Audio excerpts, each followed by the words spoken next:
Thanks for the intro. Thanks for having us here today. I think we'll keep it quite, hopefully engaging for all of you. So I'm Ivan, the CMO of StakeStone. So StakeStone is an omni-chain liquidity asset protocol. We actually take your liquid ETH and BTC and turn it into a yield-bearing asset. So essentially what we do is you're able to stake your ETH and BTC with us. But now I'm going to start introducing some of our panelists here. Maybe we'll start off with Eric. Hello, everyone. My name is Eric, CEO and co-founder of Amnis Finance. It's good to be back to Taipei. I think Taipei holds a special place in my heart, just because 2018, when I do my first crypto startup, my first startup as well, I joined an accelerator program here with AppWorks. So here is where I learned how to do a startup, right? And it's been a while since I've been back. And Amnis, we are currently the largest liquid staking on Aptos, managing about $400 million TVL. And currently we have about 300,000 plus users. Recently we closed a round for funding from OKX Venture and Borderless Capital. So yeah, if you have IPT, please do come and check us out.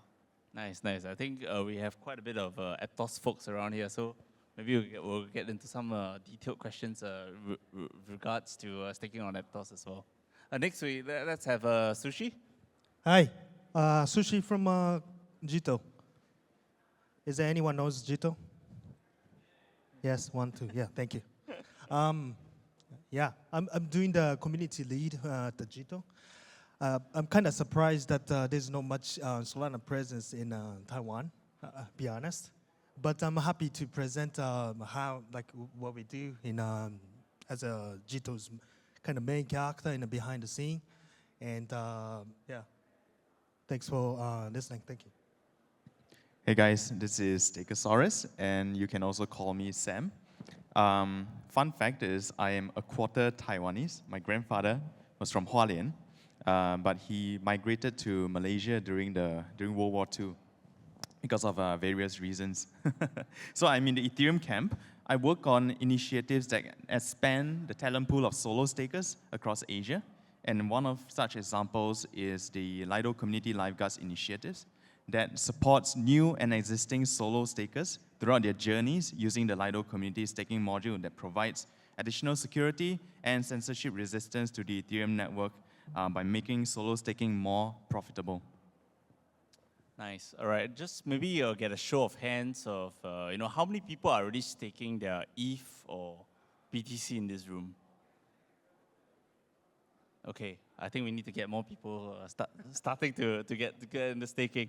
So maybe since we're already at the end of 2024, so definitely I think 2025 is going to be quite an exciting year for all of us. So as we move into 2025, whether it's BTC, which is a very strong narrative right now with regards to the price of BTC now, whether it's BTC, ETH, Solana, whether it's on Aptos, on whether it's like new chains that are upcoming, on like Movement, Barra that's upcoming, and maybe we can share about why are these exciting for all of you. Maybe we'll start off with Eric. About liquid staking? Yeah. Looking into 2025. What exciting in general? Yeah, in general. Yeah. In general, I think there's a couple of themes. It's quite funny. A year ago, I was on a panel sharing about people asking early. This was the beginning 2024. People asked like what to invest, right? And at that point, BTC was like 50K. And it's a lot of retail. It's a non-Web3 community, right? I was talking to, and I say, hey, if you're retail, you don't research much. Just buy Bitcoin, forget about it, and you get like 2-3x. And imagine this is a retail, right? People only talk returning like 20%, right? It's already amazing. And I remember when people look at me like, what is this guy talking about, right? And I remember on the audience, even a guy like take the mic and I say like, oh, I invest in Bitcoin for like 10, 12 years. This is very high risk position to take. I don't think it's go that high, etc., etc.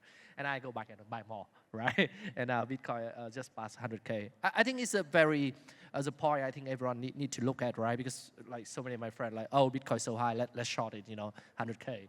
I think it's silly because the thing people have to realize now, right, is the momentum and the regime has shifted. The fundamental has changed, right? Now you got the most bullish crypto administration in the world largest economy, the US, right? Imagine some of the last 3 or 4 years, or even the last 10 years since crypto exists. If you're a crypto company that have anything to do with US, you're always on the verge of getting shut down and get a letter sent from the SEC, right? Try to shut you down. But now it's completely opposite, right? That's why you see XRP run. That's why you see ADA run. So you got to look at, I think, the price range in terms of sense, right? The fundamental is different. It's not the same fundamental you have 6 months ago, right? Even 2 months ago. This is a different fundamental. Like what we know now is very different from before. So having said that, I think we have at least another 6 months to go, maybe longer, right? So a few things exciting. I think L1, definitely L1 is exciting, right? Things like Aptos, Sushie, BNB, some of the top L1 there. I think they will see significant development. And how to play those right, of course, you can buy those L1 coin, right? I think those going to lead in this cycle. Second, look at liquid staking like Lido, Jito, us, right? Because when you see the L1 run, people always think about what is the best beta, right? Where can I get the beta? I think that the strongest beta one is liquid staking. Why?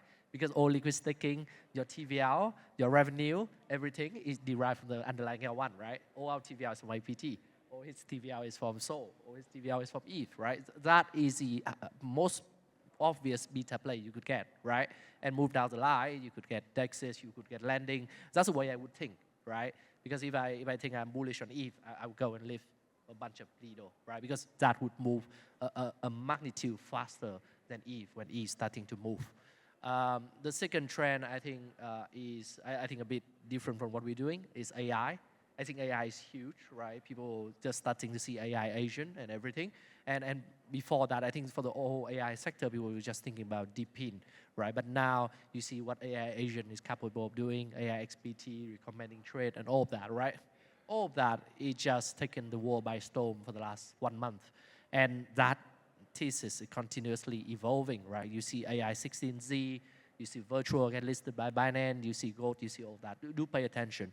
I do think AI is going to get a whole lot bigger than what you see with GameFi last season, right? This is a new GameFi of this season, and I think it's going to be quite bullish. Yeah.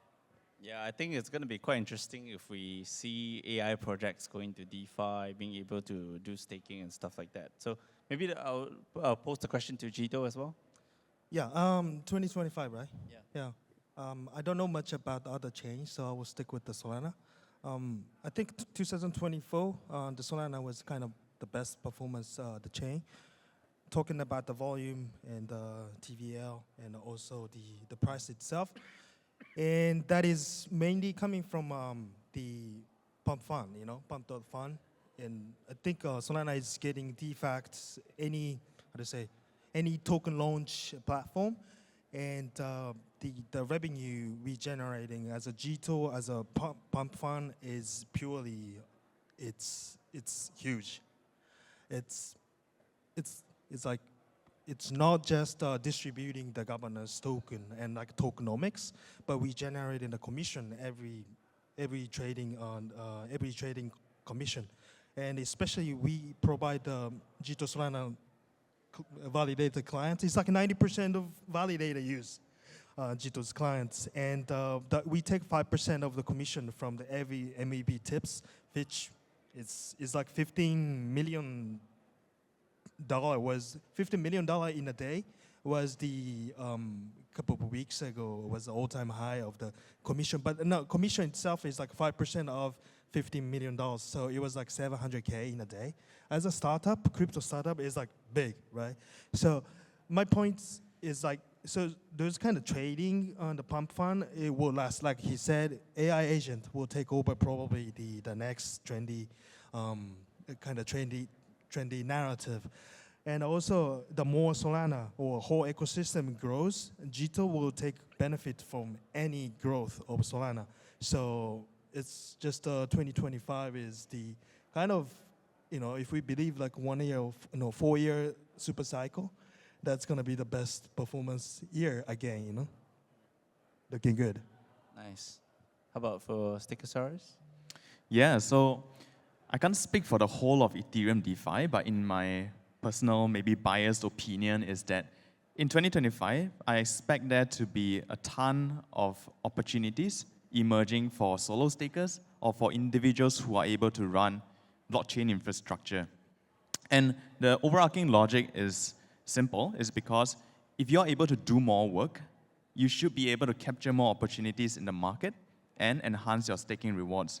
Fundamentally, there are two ways to increase your yield. Number one is to underwrite more risk. Number two is to do more work.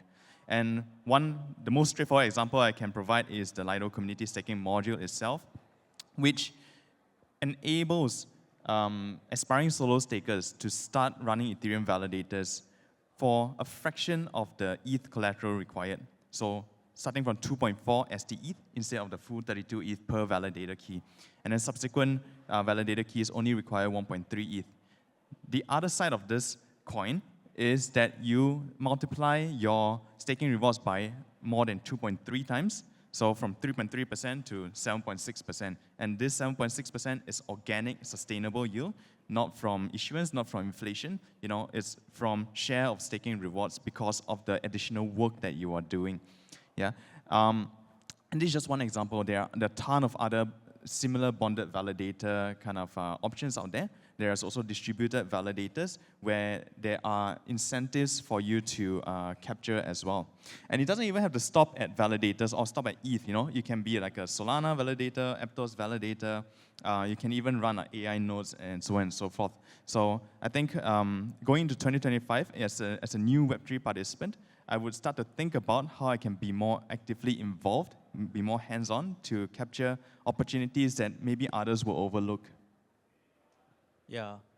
Maybe I'll just share a bit of where StakeStone is moving into 2025. So we are actually building we have already started to build vaults specifically to dig the rewards of a particular ecosystem. So we have started out with Plume Network back in end of November, which is a $30 million vault that we started with them. And the next one, we are actually going to start a Barachain vault. So this Barachain vault would not have a limit or cap to it, and it will also be specifically to dig the Barachain rewards. So this is something that we are doing moving to 2025. I would say this will be launched this month, actually. So this is actually something that StakeStone is doing. You can either put Stone, which is the liquid, U-bearing liquid ETH, or you can put Stone BDC, which is the liquid U-bearing Bitcoin as well. So this is what we are moving into 2025.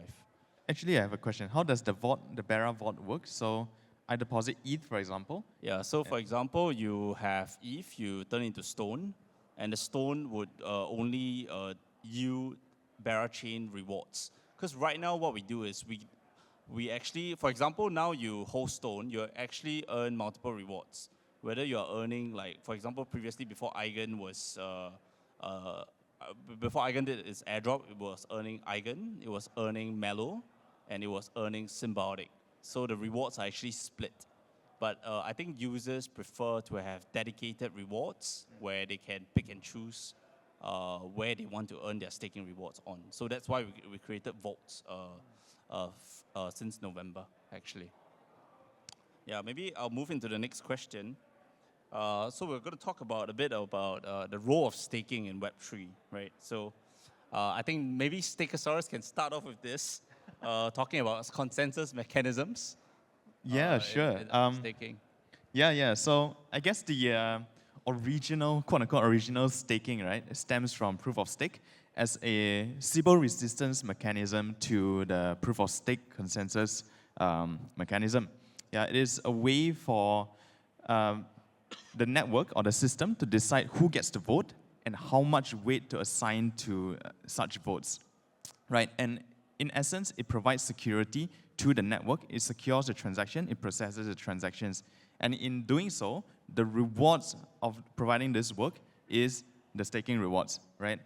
Initially starting from like issuance or inflation of the Ethereum network, and then also allowing users to tip the transaction processes to speed up the transactions. And over time, another class of rewards started emerging, which is MEV. Everyone knows it, right? I guess Jito, you guys love MEV. Yep. So yeah, that is the original form of the purpose of staking, right? And over time, I guess Sushie and Eric can speak more about like liquidity and creating markets. Yep, Sushie? Liquidity market. Like the role of staking in Yeah. Web3 consensus mechanism, providing liquidity and creating markets. Right. So like I said, we provide the Jito Solana validated clients. So that enables the validators, how to say, we collect Solana and we bring the Jito Sol. So that is LST, liquid staking token. So what's amazing for Jito is like we collect the Solana, and what we do is we don't validate ourselves. We delegate to those best performance, the validators, automatically, according to the data of the historical data of the validation. So we don't have to think, that as a user, don't have to think which validator is the best or not. They just get the Jito Sol, and then we stake the best. We delegate for the best performance validator. So I mean that's so through this LST, we bring the liquidity to Solana ecosystem. So if normal users just stake, you just lock the capital. So talking about the capital efficiency could be the kind of the key what we provide. Yeah. Maybe Eric? Yeah, I think the technical side, my two partners here has provided good now. I want to share more on the financial side of things. So with liquid staking, essentially what it provides for an average user, right, is like if you try to run your own nodes, there's a minimum amount you need to keep, right, on ETH. I believe it's 32 ETH, which is about 100K. So you need at least that amount to start running a node, right? Plus whatever the cost you pay for a server every month. If you go Google Cloud or something, I guess it costs between 5 to 10K, right? So if you just have like $5,000 or $10,000 worth of ETH, it doesn't work on Sol or APT is similar as well. So the solution, basically liquid staking like us, like Lido, like Jito offer is very simple. You give us your APT, Sol, or ETH. We stake it with you. We absorb all the costs, and we take a small fraction of the staking reward as commission to run everything, right? And that's one. The second part, I think that's help, just a user in the system as well, is to unlock the liquidity, right? Think of it this way. Normally, before liquid staking exists, you put your ETH in the node validator, it's get locked there, right? And that capital is not being utilized anyway. But after Lido, you got SDE with us, you got SDAPT. With that collateral token, you can use that to borrow against it to unlock liquidity, or you can do what happened with Eigen, right? It's restaking, using that to stake in other to generate additional APR. So as a comparison of that to the Web2 world is that it's like the bond repo operation, right? Basically what happened is like when you put money in the bank, the money just doesn't sit there, right? It keeps getting land outside the ecosystem as well. And what happened, what you see is called the money multiplier effect, right? And that was the most pronounced you see on ETH. If you look at the RV balance sheet, before the proof of stake upgrade, most of the balance sheet was in ETH, right? As a collateral, people put ETH in and they borrow, right? After that upgrade and the liquid staking, most collateral, like 90% now, is some form of SDE, right? And if everyone put an SDE and go max borrow that, you create a money multiplier effect between 3 to 5 times, right? And that fuels the whole credit expansion within the ecosystem as well, right? Suddenly, like your collateral you borrow, it's become the money of someone else. And that fuels the growth of the whole ecosystem. And I do believe, liquid staking, right, is the bread and butter, right? It helps the money flow efficiently around the ecosystem, and that's our vision as well. And, I do believe liquid staking, here's the first step. The next step is going to be bring on real world user, right? Because think about it. What is the way of people get exposed to Ethereum on base L1, right? It's through liquid staking. Now you got ETH ETF, but that's not the most efficient form since you're not generating yield on that, right? Maybe the next iteration of that would be liquid stake ETF, right? That would be the next version of it. Because why? Because then the stream of cash flow of an L1, right, would flow through the liquid stake token into the user, right? Effectively, you like buying a bond or a share of a company, right? Which is the future, I believe, of L1. And liquid staking, like us, Jito, and Lido, is facilitating that for the respectively L1. Yeah, so I think staking has been around for quite some time, and I think there are quite a few staking protocols out there, whether it's staking or restaking protocols out there. So are there some forms of staking better than the others? Why? Why stake? What are the risks? And where does the yield come from? I think that's the question that everyone is always asking. Maybe we'll start with Stegosaurus. Sure. I wouldn't say there's, of course, there are some protocols that have more risks and suboptimal rewards than the others, right? But imagine if every staking option out there has a proportionate trade-off between risk and reward, then I wouldn't say that some forms of staking are better than the others. It's just a different use case. And I guess fundamentally, we have to understand, as a user, right, for an additional unit of risk that you're underwriting, are you getting the best possible rewards available of all of the options out there? And if that is the case, right, then along the spectrum, you can allocate your assets accordingly. Yeah. Yeah. So that's my 2 cents. I'll let you guys carry on for now. Sushie? Like I said previously, staking, there's a bunch of how to involve in the staking, and we provide a LST, liquid staking form. And like I said, also the user don't have to think about which validator is the best, blah blah blah. And also, so where the yield is coming from is importantly, it's for now we provide 8.5% APY for now, and 5% is coming from the Solana's inflation rate original. And the rest is coming from the MEB tip. And then it's just not just from MEB, the tip itself, but also the kind of priority fee that the traders want to be included the faster the block inclusion. So so the yield is not just a Ponzi game already. It's a game systematically. If you don't stake, you get the punished type of penalties. So it makes sense for anyone to hold in a LST or at least staking form. And the risk, of course, the smart contract risk, as always, and also probably the validator may get slashing. So so in order to avoid that risk, holding Jito Sol is just a solution. Yeah. All right. Yes, so I'm come from a Web2 TradFi background, and every time I explain what is liquid staking to Web2 people, they always ask me where the yield come from? Where the yield come from, right? So just to explain to them, so it's not a Ponzi scheme, right? Actually, the yield is for Aptos mostly come from the emission of the ecosystem itself. At the moment, the emission around 7%, right? And that is paid to a node validator and ultimately come into the staking yield of Amnis. The additional part we got, staking at the moment we offer 8.5%. The 1.5% difference is come from the fact that we have a dual token system. It's called AMAPT and SDAPT. You can think of AMAPT as a wrap version of APT. When you stake that, you haven't generated yield. And when you stake into ST, that's when you get the yield, right? And the reason why the yield is more than 7% is not 100% people move from AM to ST.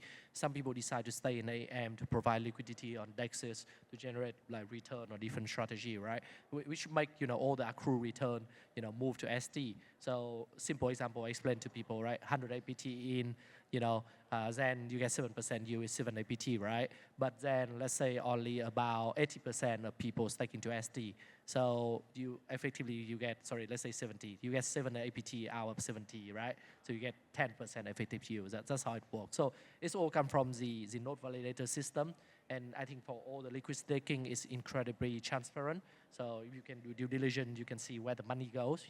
We have, I think, liquid staking is one of the areas where you have very little flexibility. What you do with the money is all on chain. It all go to the delegation framework of the foundation itself to delegate to a node validator. So I think in terms of security risk, especially on the Aptos framework, is a lot less because then the delegation framework is built in the L1 itself. So we cannot get creative with your money even if we want to, right? And I think another thing to consider as a user, right? Since I think most platforms for liquid staking offer fairly similar yield, so reputation and security, I think, is a primary concern of the user. So you see that, most market, you probably see the top two LSD take about 90% of the market share, right? Because they are the more trusted name and people trust them. And second aspect when people consider is, I would say, utility, how well they adopt, You take your SD APT, where can you use? For our case, you can basically utilize our liquid stake token anywhere within the Aptos ecosystem because we partner with everyone.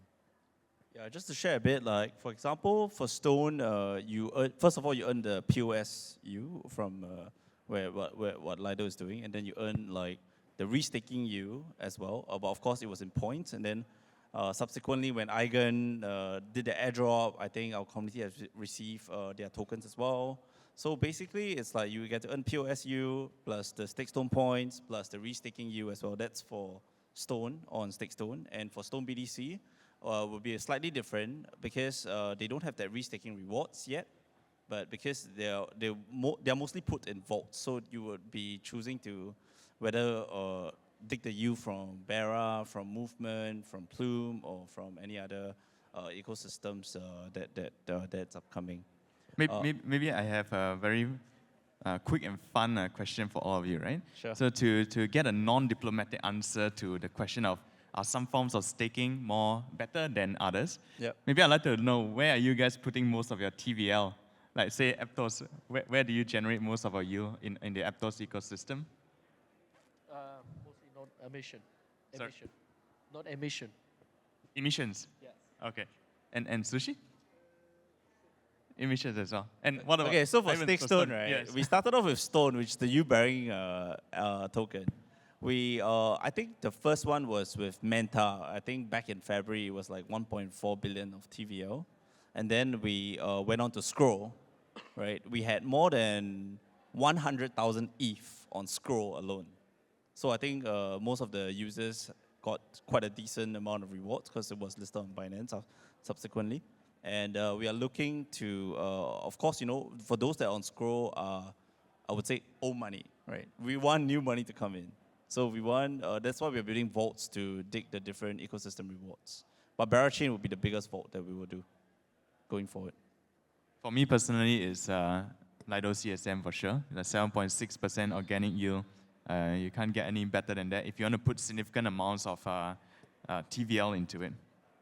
Yeah, okay, so in the interest of time, I'm just going to run into the last question, right? So I think we all face challenges, driving staking adoption. I think now with the prices going pretty good, I think a lot more people are trying to put their ETH or BTC to work, or like Solana and all the top altcoins as well.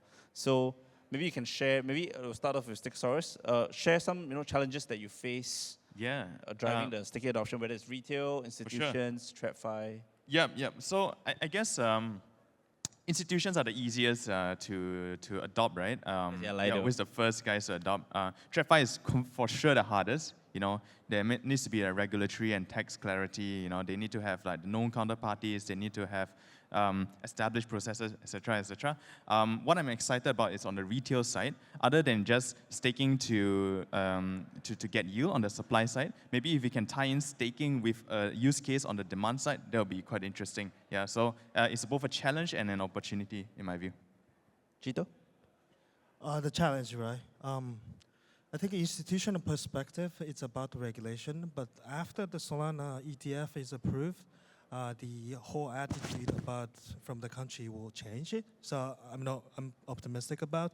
For the retail, probably Solana is only LSD ratio is only 8.5%. It's really tiny compared with the Ethereum. So it's more coming. I think that is needs to be more education coming from, and also the UI UX, and will change. Eric? We get more people to buy APT, I guess. I think with institutional, I think one is like some of them I think got limitation in terms of mandate. They can either run their own node or the money need to stay with the custodian. So there's limited in what strategy they can do, even liquid staking. Hedge fund and other, they definitely have more liberty of what they can do. I think retail, the biggest education part, I guess, most people, money stay at the centralized chain, right? The Binance or OKX of this world, how to get them to start to use the native wallet, I'm sure there's a lot of people have Sui or APT in their centralized, right? But probably never use the wallet of the L1 itself. So I think the first step need to get those people, move those money to the wallet, right? I think liquid staking definitely gonna be a start this cycle because why, right? Now you need you want to generate additional yield on your token, that's for sure. And second, you need your money to be liquid, right? Because market would move very quickly. You could want to move into other stuff quickly, right? You want your money to be liquid. You don't want to hold node delegation, which locked your money for 14 days. You need instant access to liquidity. So that's why I think, yeah, there's a challenge, but I think there's a huge opportunity ahead of us in 2025. Yeah, I think for StakeStone, I guess for now to get Stone BTC, you only can use Lombard's BTC and BTCB from Binance. So I think what we're trying to do is to expand that offering so that more retail users can come in through various BTC products to hold Stone BTC. I think that's what our goal is at StakeStone.